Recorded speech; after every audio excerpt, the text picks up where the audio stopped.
Hello everyone, welcome back to our channel physics with Mamta. हम 2018 का paper discuss कर रहे थे पीजीटी फिजिक्स का।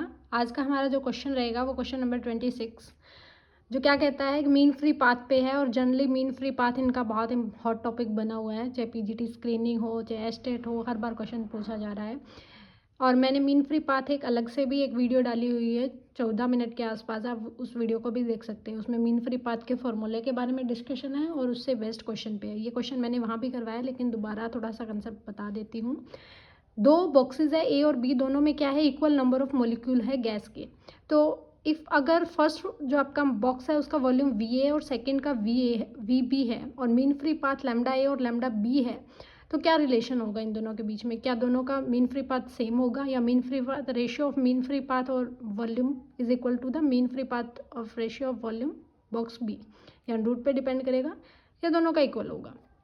तो मीन फ्री पाथ आपका जो फॉर्मूला होता है that will be equal to V by N of A. यह भी लिख सकते हैं और ये भी लिख सकते हैं, R T by √2 pi √2। N क्या है, number of molecules per unit volume, ठीक है।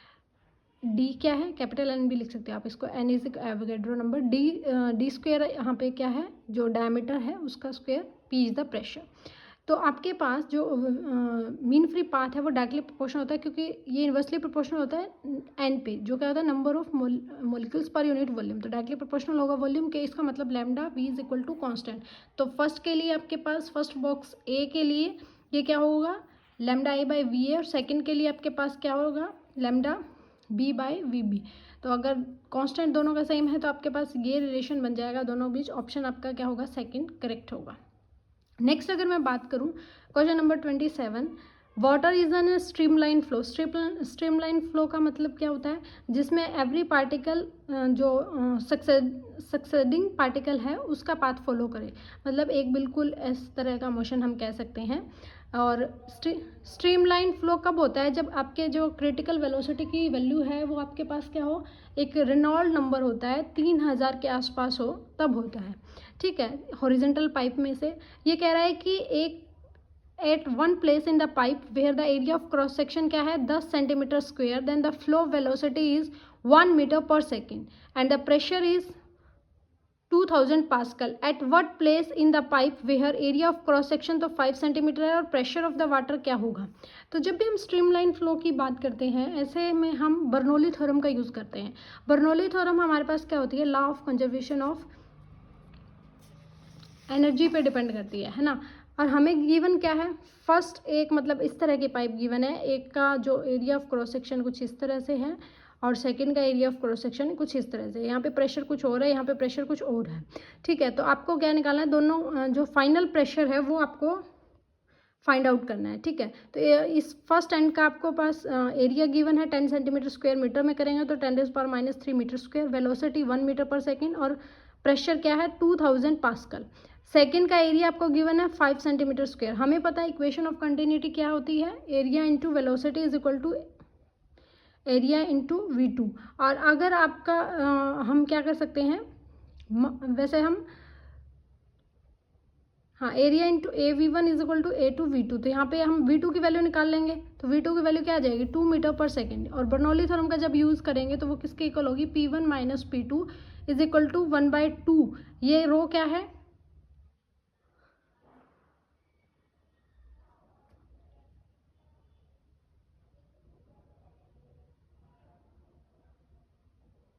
क्वेश्चन में क्या गिवन था, V2 का स्क्वायर माइनस V1 का square, density of the water ना।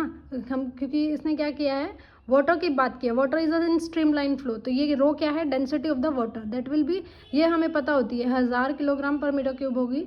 तो ये आपके पास क्या है, density V2 square minus V1 square. V2 हमने निकाल ली, V1 आपको गिवन थी, तो यहाँ से जो प्रेशर P2 होगा वो कितना निकल जाएगा, 500 पास्कल। अब इसको हम कंक्लूड भी कर लेते हैं। जैसे देखो, अगर आपका एरिया क्या था 10⁻³ फर्स्ट का, और सेकेंड का एरिया और भी कम था, तो इसका मतलब जहाँ पे एरिया कम होगा 5 इंटू 10⁻⁴ मीटर स्क्वायर, एरिया और भी कम है, यहाँ पे एरिया ज़्यादा, यहाँ पे इसके कंपैरिजन में ये एरिया ज़्यादा है। तो A1 एरिया ज़्यादा है तो A1 का प्रेशर भी ज़्यादा है, A2 एरिया कम है तो इसका प्रेशर भी कम होगा, ज़्यादा होना चाहिए।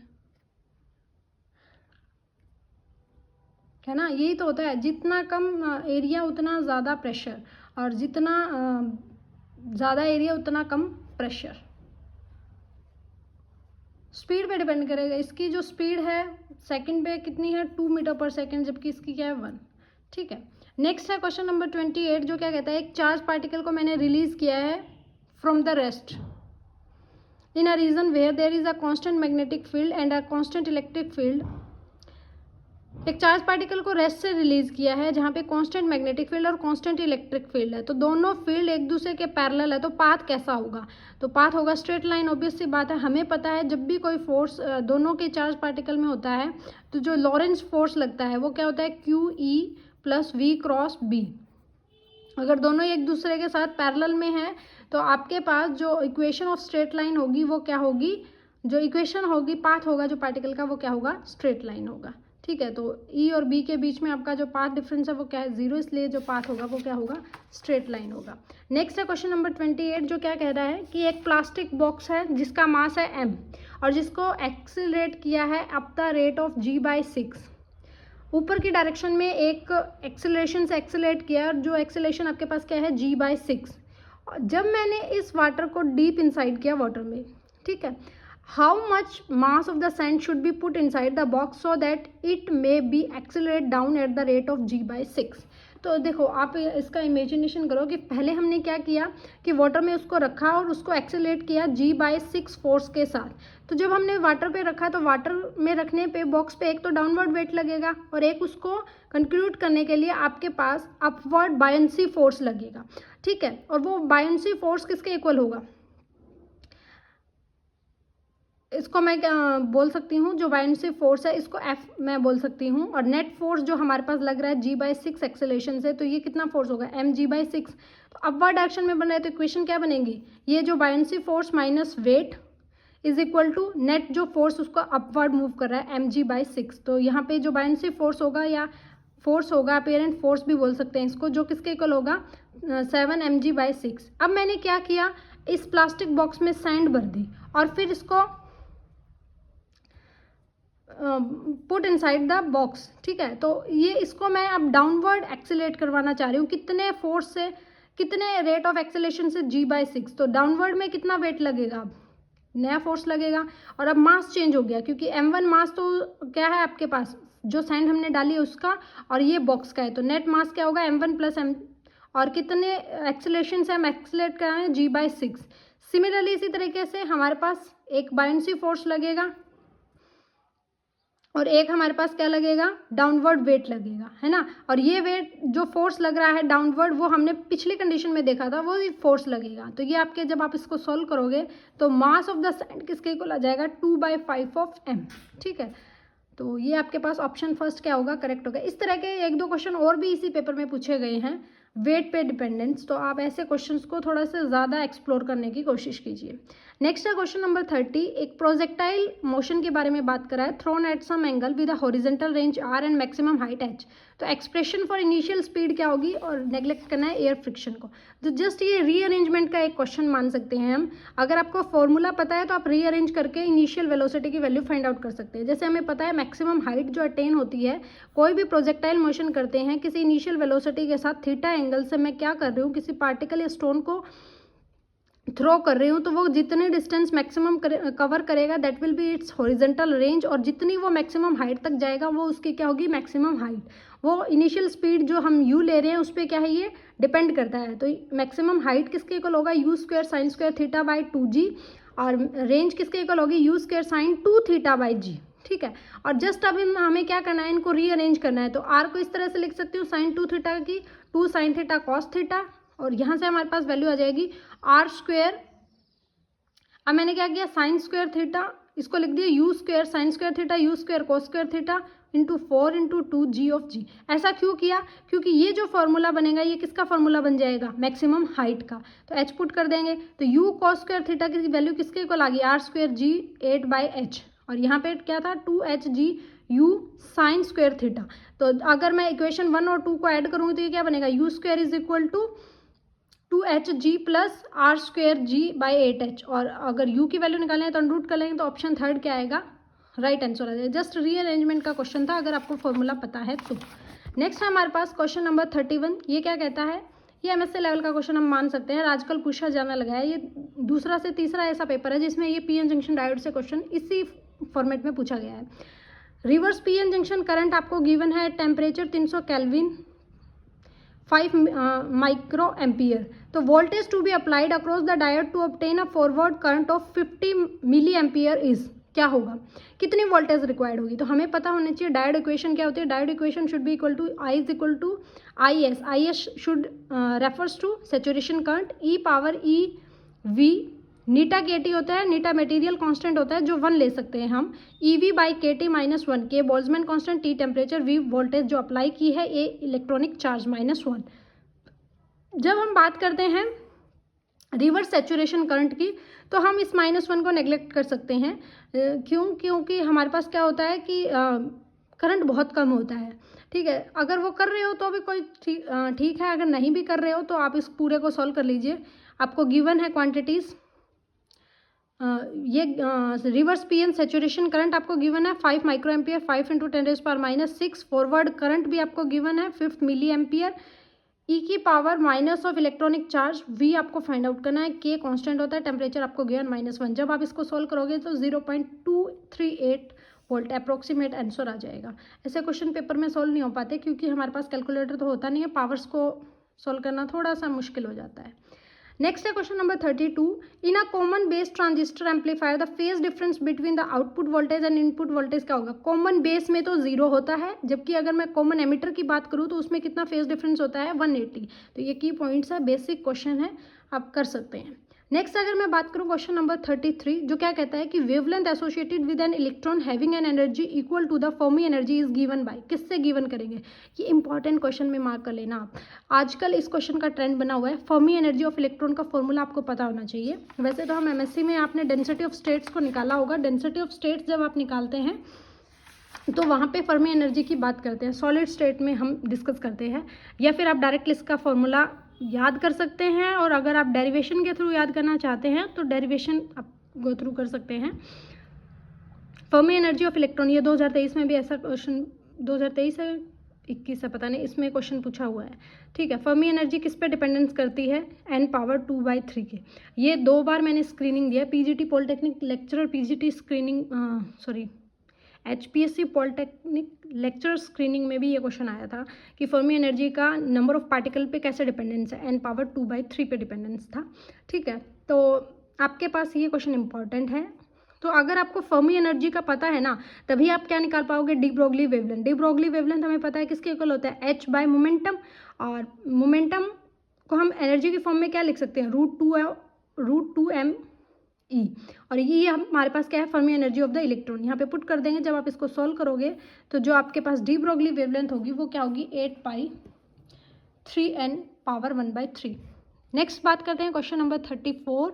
एक हीट इंजन को ऑपरेट किया है, एफिशिएंसी आपको गिवन है, TC is the temperature of the cold reservoir और TH of the hot respectively, then which of the following sets of TH and TC is not possible for this engine. Possible नहीं है ये पूछा है, तो possible कब नहीं होगा, जब आपकी जो एफिशिएंसी है वो क्या नहीं आए 0.5, क्योंकि इसने एफिशिएंसी आपको गिवन की है ना। तो आप ऑप्शंस के थ्रू आपको इसको चेक करना पड़ेगा कि कौन सा ऑप्शन सही नहीं है। अगर मैं फर्स्ट ऑप्शन की बात करूं तो फर्स्ट ऑप्शन में एफिशिएंसी आ रही है 0.6, सेकेंड में 0.6, थर्ड ऑप्शन में 0.4 और फोर्थ में 0.5। तो हीट जो इंजन ऑपरेट करते हैं हम, उसकी एफिशिएंसी हमेशा ज़्यादा या फिर इक्वल हो सकती है, कम नहीं हो सकती। तो ऑप्शन थर्ड का जो सेट है वो सही नहीं है, ठीक है। नेक्स्ट हम बात करते हैं क्वेश्चन नंबर 35 की, जो क्या कहता है कि एक मेटालिक नीडल है जिसकी रेडियस r है, फ्लोट करिए in liquid surface of surface tension. तो मैक्सिमम कितनी डेंसिटी होगी उस नीडल की so that it may not sink. तो हमारे पास एक नीडल है, अगर वो फ्लोट कर रही है तो उस पर एक तो फोर्स ऑफ सरफेस टेंशन लग रहा है और एक क्या लग रहा है, वेट। तो जो वेट होगा वो अगर इक्वल होगा आपके पास जो अपवर्ड फोर्स लग रहा है उसके, तभी हमारे पास वो सिंक नहीं करेगी। तो वेट किसके इक्वल हो जाएगा, फोर्स के इक्वल, और फोर्स किसके इक्वल होगा, force per unit length is equal to surface tension, that will be S into 2L। और 2L क्यों आया? क्योंकि दो लिक्विड सरफेसेज है, जिसकी वजह से हमारे पास ये क्या आया, सरफेस टेंशन होता है फोर्स पर यूनिट लेंथ। तो दो सरफेसेज है तो इनकी पर यूनिट लेंथ हाफ कर देंगे, तो फोर्स जो सरफेस टेंशन होगा वो क्या होगा, F/2L। मास को हम किसके फॉर्म में लिख सकते हैं? क्योंकि लिक्विड की बात कर रहे हैं तो डेंसिटी क्या होगी लिक्विड की, रो, A क्या होगा एरिया, और L क्या होगी लेंथ। और एरिया हमें पता है क्या होगा, πr²। निडल के अपर पार्ट की बात कर रहे हैं तो दैट विल बी सर्कुलर, तो ये होगा rho πr²। G is equal to 2T, तो रो मैक्सिमम क्या आएगा 2S/π² G। तो ऑप्शन सेकंड आपका क्या हो जाएगा, करेक्ट हो जाएगा। इसमें चांस ये रहता है कि कई बार हम 2L की जगह अगर L लिख लेंगे तो ऑप्शन चेंज हो जाएगा और ये फर्स्ट ऑप्शन करेक्ट हो जाएगा, और ये गलती करने के चांस हो जाते हैं, ठीक है। तो ये थोड़ा सा आप देख लेना।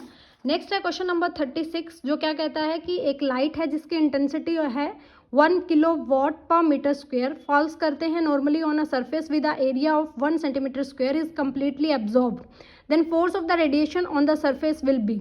तो फोर्स ऑफ रेडिएशन किसके इक्वल होगा, तो फोर्स ऑफ रेडिएशन इक्वल होगा intensity into area over speed of light, ठीक है। इंटेंसिटी आपको गिवन है 1 किलोवाट, एरिया आपको गिवन है, और C आपको पता है स्पीड ऑफ लाइट। तो फोर्स कितना आ जाएगा 3.3 इंटू 10⁻⁻10 न्यूटन। अगर आपको सिर्फ इंटेंसिटी का फॉर्मूला पता है तो भी आप इजीली इस क्वेश्चन को सॉल्व कर सकते हैं। नेक्स्ट है क्वेश्चन नंबर 37, जो क्या कहता है, 3 सिनोसॉइडल वेव है जो ट्रैवल कर रही है along a string in a positive direction on X axis. पहली वेव का एम्पलीट्यूड A है, सेकंड वेव का एम्पलीट्यूड A/2 है, और थर्ड का एम्पलीट्यूड क्या है A/3। इसमें फेज है 0, इसमें है π/2 और इसमें क्या है पाई। तो आपको क्या करना होगा, तीनों की पहले तो वेव इक्वेशन लिखनी होगी। तो फर्स्ट की अगर मैं डिस्प्लेसमेंट वेव इक्वेशन लिखूं तो ये क्या होगा, y1 अगर वो डिस्प्लेसमेंट करती है, A एम्पलीट्यूड है sin kx minus omega t, क्योंकि इसका फेज डिफरेंस क्या है 0। अगर मैं सेकंड की बात करूं तो इसका एम्पलीट्यूड है A/2 sin kx minus omega t, phase कितना है π/2, प्लस फेज करते हैं ना +φ, यहाँ पे +φ 0 होगा, तो इक्वेशन इस तरह से लिख सकते हैं। सेकंड में फेज डिफरेंस क्या है π/2, थर्ड में आपके पास फेज डिफरेंस क्या है पाई। साइन π/2 पे क्या चेंज होता है कि नहीं होता है, तो साइन π/2 पे चेंज होगा, तो वो क्या बन जाएगा cos kx minus omega T, और पाई पे वो क्या रहता है, सेम रहता है A/3, और नेगेटिव हो जाता है ना, सॉरी पॉजिटिव होता है after add to school, negative हो जाता है, ठीक है, क्योंकि थर्ड क्वाड्रेंट में जाएगा ना। -A/3 sin kx/ωt। अब जो सेम फेज में है उनका एम्पलीट्यूड हम क्या कर सकते हैं, ऐड कर सकते हैं, और बाकी को डिफर कर सकते हैं। तो जस्ट इसको रीअरेंज किया है कि किसी से मल्टीप्लाई करके एक इक्वेशन की फॉर्मेट में हम ले ले, दोनों का फेज डिफरेंस सेम कर ले, तो जो नया आपके पास डिस्प्लेसमेंट होगी वो होगी 5/6 A sin kx minus ωt + 5। तो न्यू एम्पलीट्यूड क्या होगा 5/6। नेक्स्ट करते हैं 38 नंबर क्वेश्चन, जो क्या कहता है कि assuming that the uncertainty in the position is equal to d Broglie wavelength and uncertainty in velocity is most appropriate is given by। तो uncertainty principle हमें पता है, क्या कहता है, delta x into delta p, p को क्या लिख सकते हैं, mass into change in velocity, less than equal to हमेशा किसके हो जाए h×/2 पाई पे। क्वेश्चन के अकॉर्डिंग डेल्टा x क्या है, वेवलेंथ डी ब्रोगली लैम्डा, और लैम्डा डी ब्रोगली वेवलेंथ को हम क्या लिख सकते हैं, lambda is equal to h/mv। तो ये आपके पास क्या बनेगा, m से m कैंसिल हो जाएगा, ये बनेगा h delta v/v less than equal to h×/2 pi. तो डेल्टा v क्या आ जाएगा, less than equal to v/4 pi. ये CSIR नेट में भी एक बार क्वेश्चन पूछा हुआ है, गेट में भी पूछा हुआ है, और जो हमारी पॉलिटेक्निक लेक्चर की स्क्रीनिंग हुई थी उसमें भी ये क्वेश्चन आया था। तो इंपॉर्टेंट क्वेश्चन है। क्वेश्चन नंबर 39 डिस्कस करते हैं कि एक इलेक्ट्रॉन है जो ग्राउंड स्टेट में हाइड्रोजन एटम एब्जॉर्व करता है किसी एनर्जी को 1.5 times the minimum energy needed to the electron to escape from the atom, then de Broglie wavelength क्या होगी। तो पहले तो आपको एनर्जी पता होनी चाहिए, एनर्जी मिनिमम एनर्जी कितनी होती है ग्राउंड स्टेट में, दैट विल बी -3.6, और इसने कहा है वो कितनी एनर्जी एब्जॉर्व कर रहा है, 1.5 टाइम्स ऑफ मिनिमम एनर्जी। तो 1.5 टाइम्स ऑफ मिनिमम एनर्जी कितनी है, -13.6। तो एनर्जी इतनी तो वो एब्जॉर्व कर रहा है, और मिनिमम एनर्जी क्या है, -13.6। तो आपके पास जो काइनेटिक एनर्जी होगी किसी भी इलेक्ट्रॉन का एस्केप करने की, वो क्या होगी, -13.6 इंटू 0.5, क्योंकि ये क्या हो जाएगा, -13.6 इंटू 1.5 -13.6। तो हम क्या कर सकते हैं, 13.6 कॉमन ले लिया, 1.5 -1, तो ये क्या होगा 0.5। तो एनर्जी आपको पता है, डी ब्रोगली वेवलेंथ किस पे डिपेंडेंट करती है, h/√2me। ये डी ब्रोगली कंसेप्ट पे थर्ड क्वेश्चन है इसी पेपर में। तो ये लैम्डा किसके इक्वल हो जाएगा, h की वैल्यू आपको पता है 2 भी पता है, mass of the electron, E energy आपको पता है, इलेक्ट्रॉन वोल्ट में चेंज करेंगे 1.6 इंटू 10⁻⁻19। जब आप इसको सोल्व करोगे तो 4.48 10⁻10 मीटर आपका ऑप्शन आ जाएगा सेकेंड। फोर्थ ऑप्शन आपका करेक्ट हो जाएगा। नेक्स्ट लास्ट क्वेश्चन करते हैं आज का। एक इनिशियली स्टेशनरी हाइड्रोजन एटम है जो ट्रांजिशन करता है n=4 to n=1, तो रिकॉइल मोमेंटम पूछा है। जब वो ट्रांजिशन करता है तो हमने एक फॉर्मूला पढ़ा था बोहर थ्योरी के अंदर, जो वेवलेंथ या वेव नंबर होता है new bar that will B 1/λ=RH, ये होता है Rydberg constant 1/n1² minus 1/n2 का स्क्वेयर। तो जहाँ से वो क्या कर रहा है, ट्रांजिशन कर रहा है, तो n1 क्या है, फोर्थ स्टेट से फर्स्ट स्टेट में आ रहा है, तो n1 क्या होगा 4 और n2 क्या होगा 1। और हमसे मोमेंटम पूछा है, तो मोमेंटम क्या होता है, डी ब्रोगली मोमेंटम h/λ।